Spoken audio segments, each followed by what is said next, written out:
Hi, this is Dave for Expert Village. Today we're going to make some Cornish game hens with autumn fruits. Okay, now we're ready to start putting our game hens on the plate. You can arrange them on your plate just like this.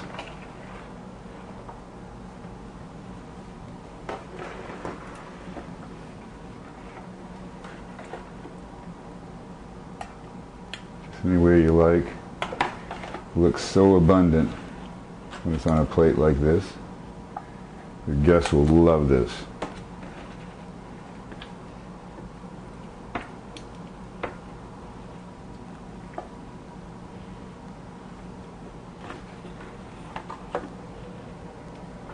Okay, now that you got them on the plate, just get a nice spoon.